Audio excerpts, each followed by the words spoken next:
Sayangnya kita semua Salut. Yahoo. Sebelum kami menyampaikan firman Tuhan, kami memperkenalkan diri secara singkat. Nama kami Pendeta Natalius Roh Islam.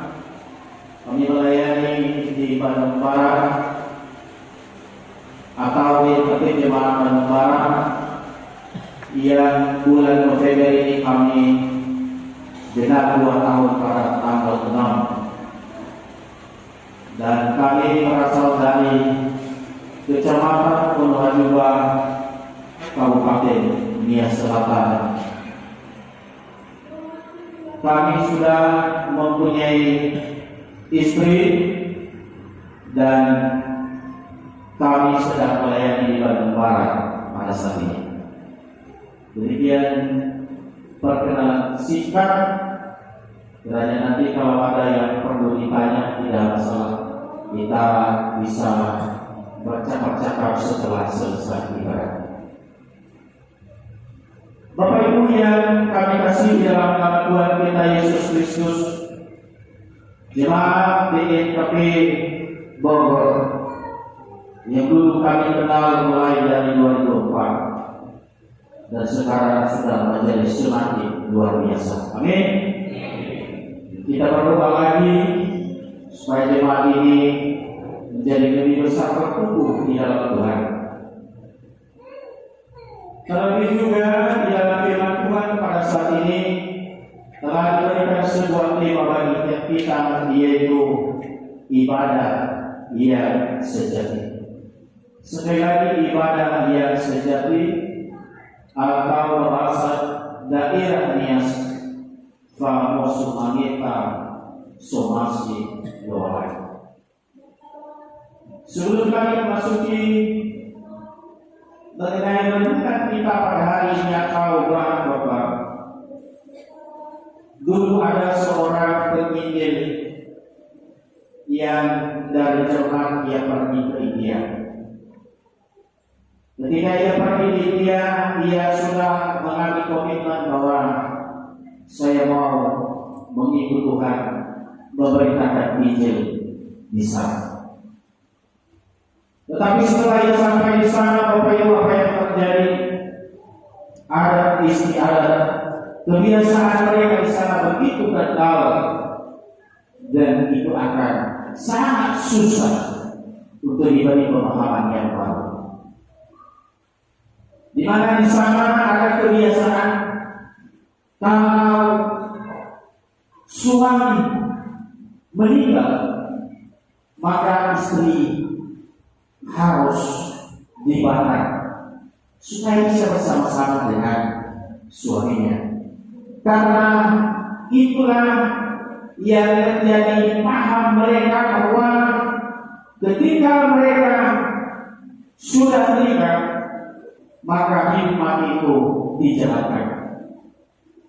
Sehingga mereka berjalan begitu bertahun-tahun dan terjadi pemberkatan kepada seorang perempuan yang notabene ketika suaminya meninggal, maka sudah dibuat perapian dan di sana dia akan dibakar ataupun dia melompat, yang sering disebut yaitu acara sakti. Cara sakti adalah sesuatu pengorbanan yang dilakukan oleh istri ketika suaminya meninggal.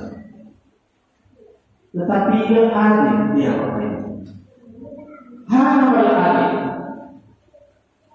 Ketika istrinya meninggal, maka suaminya tidak dibakar. Artinya selalu korban adalah pihak perempuan. Kalau suaminya meninggal, maka ia harus siap hidup dibakar bersama dengan suami. Tetapi kalau istri meninggal, maka suami tidak perlu dibakar. Maka para itu ia harus berkorban Ia bertahan dengan luar biasa firman Tuhan. Tetapi apa yang terjadi? Tuhan melakukan segala perkara itu dengan begitu susah dan ajaib. Suatu saat anaknya yang satu-satunya pada waktu itu meninggal di tempat pelayanan. Ketika anaknya meninggal, lalu ia menangis dengan sangat luar biasa. Tuhan, saya sudah menyerahkan hidupku kepadamu. Saya sudah siap melayani seluruh hidupku. Bahkan segala sesuatu saya korbankan. Tapi kenapa lagi engkau harus mengambil nyawa anak saya? Ketika itu terjadi, maka dia tidak melakukan pembakaran seperti orang muda dan hidup, apalagi terjadi dengan suami dan istri. Tetapi ia mengurungkan seperti yang kita lakukan saat ini. Maka mulai dari saat itu orang-orang di daerah India itu mengikuti cara bagaimana mereka bisa mengikuti apa yang telah dicontohkan. Bapak Ibu, ketika kita juga mengambil komitmen di dalam pelayanan seperti seorang Paulus yang mengalirinya dulu, ia menjadi pemburu orang-orang Israel atau orang Kristen pada waktu itu. Lalu ketika dia mengambil satu komitmen untuk melayani Tuhan, justru dia bukan diterima dan didukung di dalam pelayanan. Tetapi mereka akan selalu mengingat kesalahannya dulu. Ketika ia mengejar orang-orang Kristen, ketika ia sedang membunuh, ketika ia sedang di dalam peperangan yang mengatasnamakan Allah pada waktu itu. Adakah juga terjadi kepada kita saat ini, di mana hal itu terjadi di dalam kehidupan kita? Seorang pelayan yang mungkin ada di tempat ini ingin melayani, ingin mempersembahkan hidupnya kepada Tuhan, tetapi tantangan itu akan terjadi mulai dari dirinya, dari keluarga, dan dari orang lain. Di dalam firman Tuhan ini, Rasul Paulus memberi beberapa pesan firman Tuhan. Yang pertama, ayat yang pertama dan ketiga adalah nasihat-nasihat Rasul Paulus, di mana ia menyatakan bahwa selama ini ia sudah jauh dari Tuhan, bahkan ia melawan dengan Tuhan. Ia memberontak, ia seperti seorang manusia yang lainnya jatuh ke dalam dosa, dan akhirnya ia dipakai oleh Tuhan menjadi pelayanan yang luar biasa. Apa yang terjadi Bapak Ibu, sehingga hidupnya ia serahkan sepenuhnya kepada Tuhan. Inilah yang Rasul Paulus ingin sampaikan kepada orang-orang Kristen di Roma pada waktu itu, bahwa mungkinkah kita di dalam mengambil komitmen banyak tantangan, bahkan mulai dari kita sendiri melemah, kita mengingat tidak layak, tidak mungkin, tetapi Tuhan bisa memakai siapa saja. Amin. Untuk itu yang dikatakan di dalam pesan firman Tuhan dalam nasihat yang pertama dan sampai ketiga adalah mempersembahkan seluruh kehidupan, totalitas kehidupan kita. Bagaimana kita diarahkan oleh Paulus seperti dirinya, bahwa ia tidak mengingat bagaimana ia bertentangan dengan orang lain, bagaimana ia ditolak, bagaimana ia dikucilkan, bagaimana ia diabaikan oleh orang lain. Tetapi ia tidak melihat itu. Ia hanya berdiri dengan imannya bahwa saya mau menyerahkan hidup di hadapan Tuhan. Sehingga Rasul Paulus kadang dipenjara, kadang dikucilkan, ditekan dan berbagai hal. Tapi ia tidak menghiraukan itu, karena ia merasa ia tahu bahwa yang memanggilnya dan latar belakang yang jahat, maka Tuhan memilih dia sebagai pemerintah izin yang luar biasa pada waktu itu. Demikian juga dia menyampaikan bahwa di dalam menjalani seluruh kehidupan, ia menyatakan bahwa tidak perlu berpikir yang lebih tinggi. Kadang-kala rezeki dan niat sesuai dengan apa yang dikehendaki Tuhan. Ya, tapi dalam cukup sebagai bahan untuk kita evaluasi, berpikir kembali kita kembali alat negara, tetapi diberikan perlawanan. Sehingga ketika negara diberikan perlawanan, maka bagaimanapun kita tidak pernah menjadi seorang abdi negara.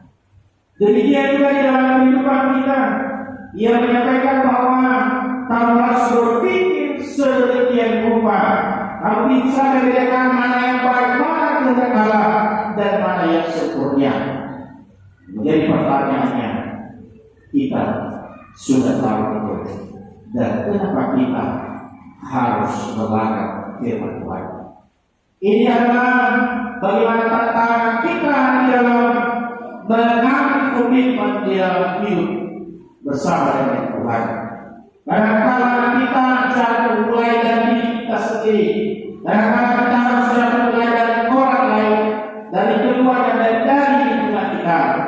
Maka itulah yang menjadi tantangan bagi kehidupan kita saat ini. Kadang-kadang juga yang sudah mengambil komitmen menyerahkan hidupnya saat ini, tapi malu kepada dia disuaya. Sulit polis tahu bagaimana pelayanan. Sulit tahu bagaimana persekutuan bagaimana. Sulit hal-hal sebagai suara bagus. Jadi kadang-kadang bergerak yang setengah-setengah. Bapak Ibu, kita tahu bahwa dikatakan di dalam firman Tuhan bahwa dengan kemurahan Tuhan kita dipanggil, bukan dengan kesempurnaan, bukan karena kehebatan kita, karena terlalu banyak orang di sana yang telah menjadi kita, yang bisa, yang juga punya talenta demikian kita. Tapi kenapa harus anak saya yang dipilih Tuhan? Kenapa harus pemuda yang kepadanya penciptaannya hanya biasa-biasa saja? Kenapa? Ini yang menjadi pertanyaan bagi kita. Kenapa justru bangsa Babel dipakai Tuhan untuk mengadili Israel atau Yehuda, sementara mereka berbicara dengan orang Israel? Ini adalah semua ada di dalam satu bingkai rencana dari Tuhan. Untuk itu nasihat ini, mari kita merenungkannya. Benarkah Tuhan memakai saya? Benarkah totalitas hidup kita berikan untuk Tuhan? Maka kembali kepada kita masing-masing. Atau justru kita bisa bertindak? Karena saya tidak bisa, karena banyak kelemahan saya mundur di dalam dunia Bapak Ibu, inilah yang menjadi perlindungan kita. Benarkah kita sudah menyerahkan hidup ketika lalu kita lalai hal luar sana? Ketika lalu kita masihkah mau mulai?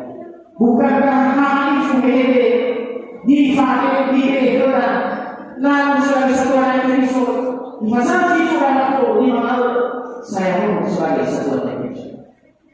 Bukankah sebagai ketua PPD banyak tantangan, banyak kesalahan, banyak juga yang kadang-kadang tidak bisa memahami tugas kita, maka kadang-kadang mundur di dalam dunia pelayanan.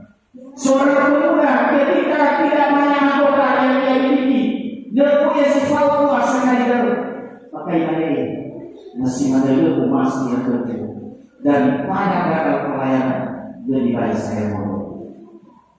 Ini kadang-kadang terjadi di dalam dunia pelayanan kita. Yang kedua adalah dikatakan di sini adalah satu di dalam ayatnya yang 4 sampai 5. Satu dikatakan di sini bahwa kita mempunyai satu bukan banyak anggota. Bagaimana kita bisa memahami, bagaimana kita bisa mengerti, bagaimana kita bisa melayani kalau kita masih menggunakan golongan ras, apalagi kalau di dunia politik ya. Ada menyala ya, malah bersinar ya. Itulah yang kita ukur. Tidak apa-apa, Bapak Ibu dukung siapa tidak apa-apa. Tapi jangan dibawa di dalam persaudaraan. Amin. Jangan dibawa di dalam dunia pelayanan. Beda lagi dunia ini. Dunia politik selesai lagi. Mana ketika kapan? Tetapi kita harus bermusuhan dengan saudara kita. Siapnya hanya satu diri kita bisa makan. Tetapi justru kita harus bermusuhan. Yang harus kita dukung dalam dunia pelayanan saling berdoa. Menjadi saling menjatuhkan. Waduh, ini aneh sekali. Ya, padahal kita mengatakan satu harus melakukan pertolongan, tapi masih ada hal-hal itu di dalam gereja. Masih ada berbagai ketidaksenangan terhadap yang lain. Masih ada dengan benci terhadap yang lain dengan tidak lebih. Kita akan sudah satu. Kita akan sudah satu dalam berpikir. Apakah sebuah ini yang perlu kita renungkan sehingga nafas kuasa iwabar betul kita ini bakal mulai boleh nasi. Amin. Follow kita ini adalah musuh kita. Follow kita.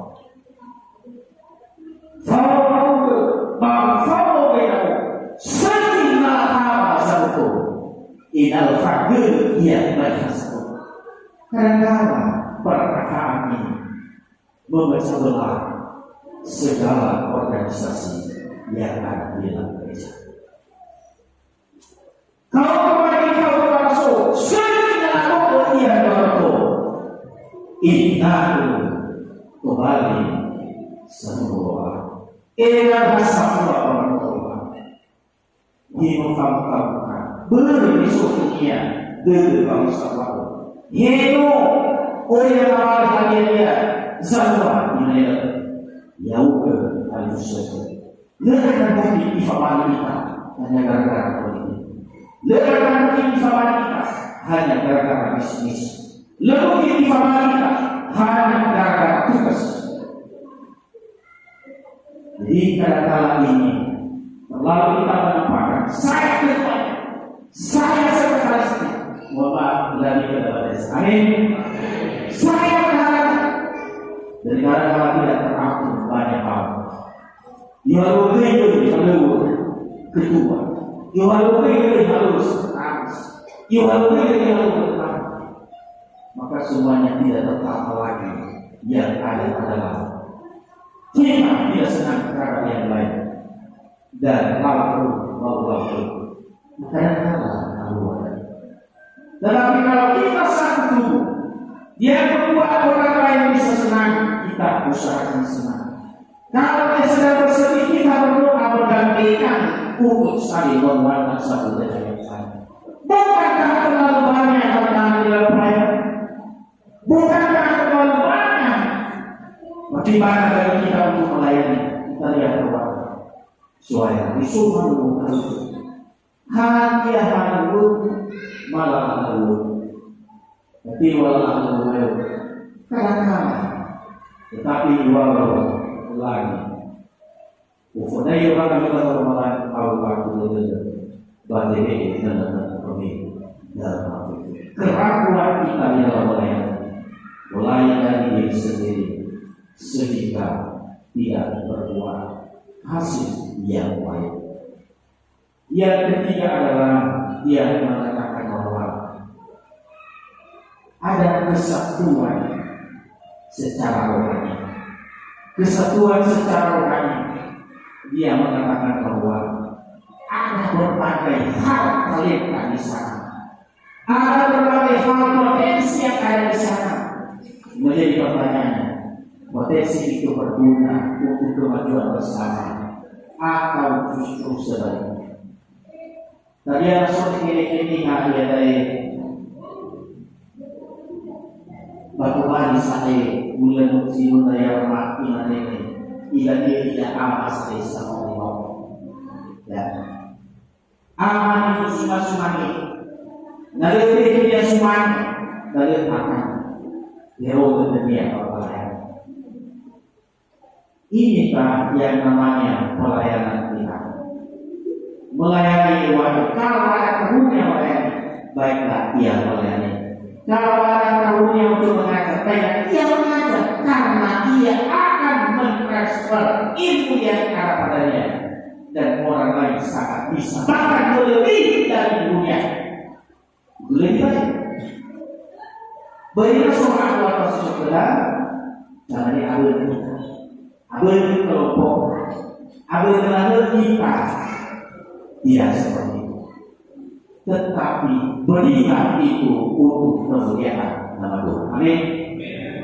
Kalau ada karunia menasihati, baiklah ia menasihati, karena nasihat ini sangat berguna. Banyak orang yang putus asa, banyak orang yang sedang galau, banyak orang yang tidak mau arah, mau ambil keputusan apa, mau katakan atau berdiam. Ini kadang-kadang terjadi di dalam dunia pelayanan. Lanjut pelayanan ataupun di dalam pelayanan. Ia adalah akan tetapi ketika menerima nasihat, mulai tidak saja dari firman Tuhan, maka ia dapat dikeluarkan kembali menjadi pelayan yang sungguh-sungguh melayani Tuhan. Kalau ada yang mempunyai karunia untuk membagikan sesuatu, biarlah dia melakukan dengan tulus dan ikhlas. Gereja sering sekali menjadi tantangan besar bagi pengawalnya. Italia sebagai ternyata diungkit-ungkit. Hanya sebagai maka lehari ikhlas dia bawa. Maka kalau ada kelebihan dari yang kita punya, kita berikan orang kepada orang lain, kita berikan untuk pelayanan Tuhan, maka lakukan itu dengan tulus dan ikhlas, sehingga pemberian kita dapat diperhitungkan oleh Tuhan. Amin. Bagi apa mengaku yang tadi, dia apa mengaku yang diperlukan, tetapi kalau di dalamnya tidak ada yang tulus, tidak ada yang ikhlas, maka semuanya hanya ujian dari manusia belaka yang mungkin kita terima. Kemudian kadang-kadang kita memberikan potensi-potensi kita untuk melayani dan memberi kemajuan di dalam pelayanan.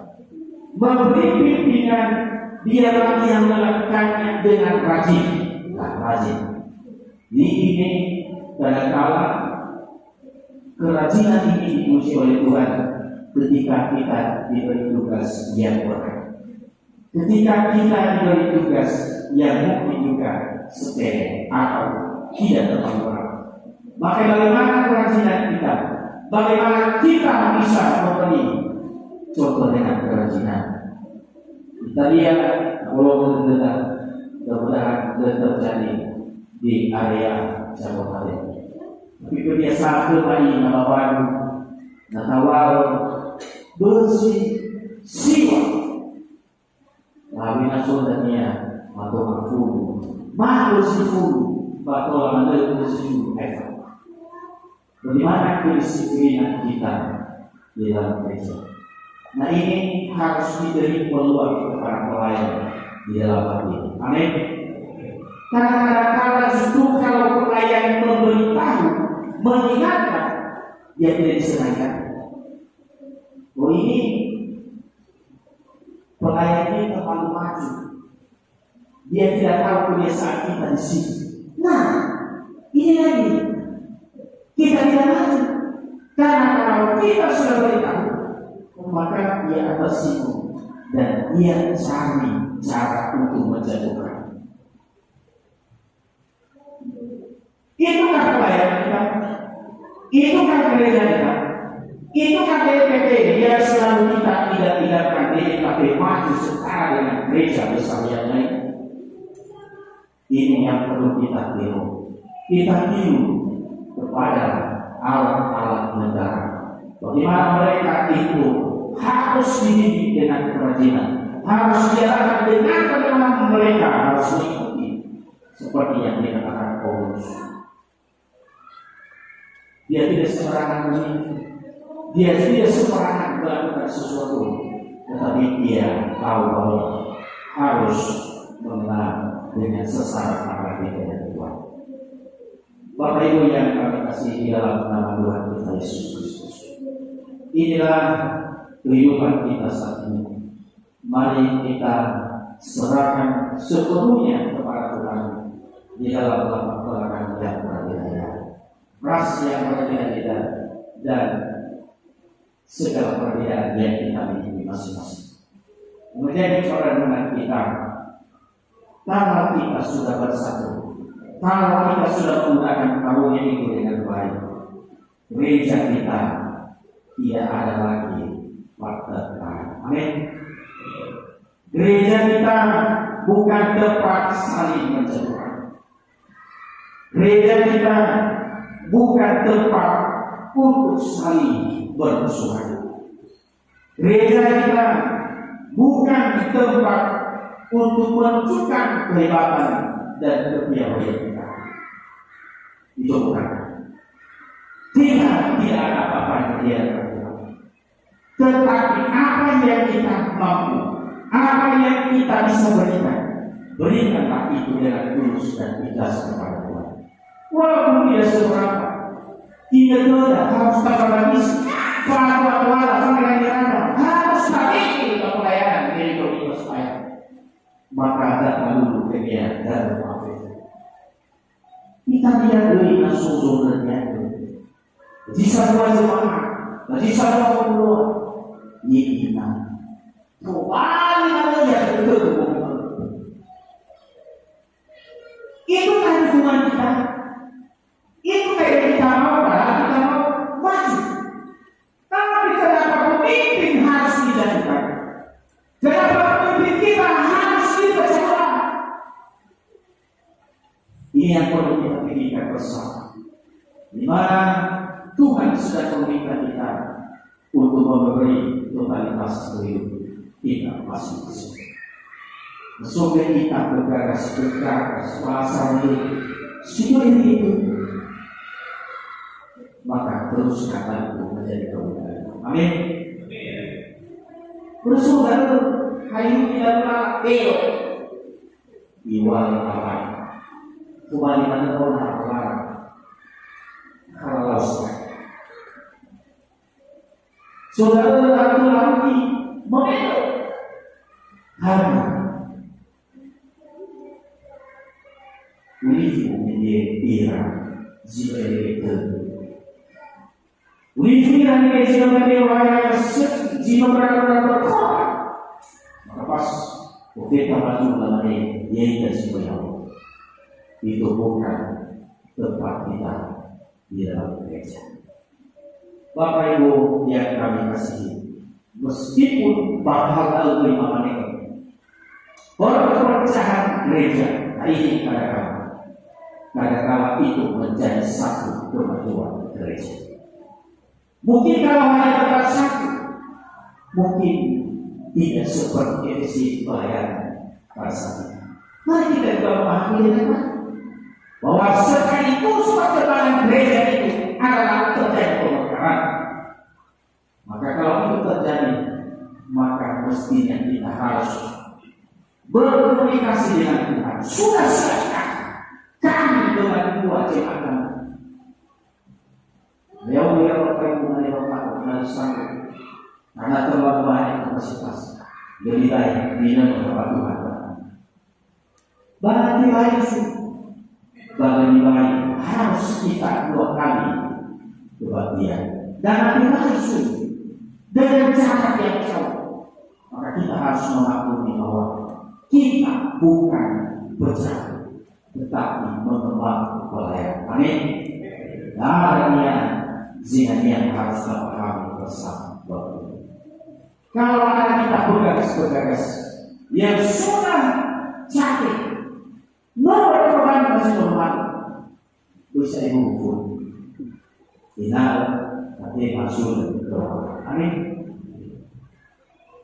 Hal yang nama pun nabi hari itu sudah maka itu yang sedih bukan manusia, bukan di dalam organisasi yang kita punya, tetapi yang sedih adalah Tuhan itu sendiri. Untuk itu Bapak Ibu, mari kita merenungkan ini seperti seorang penginjil yang beribadah. Dia memang berkorban. Bahkan bukan hanya dia, keluarganya harus berkorban. Anak-anaknya sendiri untuk memberi contoh kepada mereka sehingga perubahan itu terjadi. Demikian jauh firman Tuhan, semoga kita bisa memaknainya dengan kekuatan dan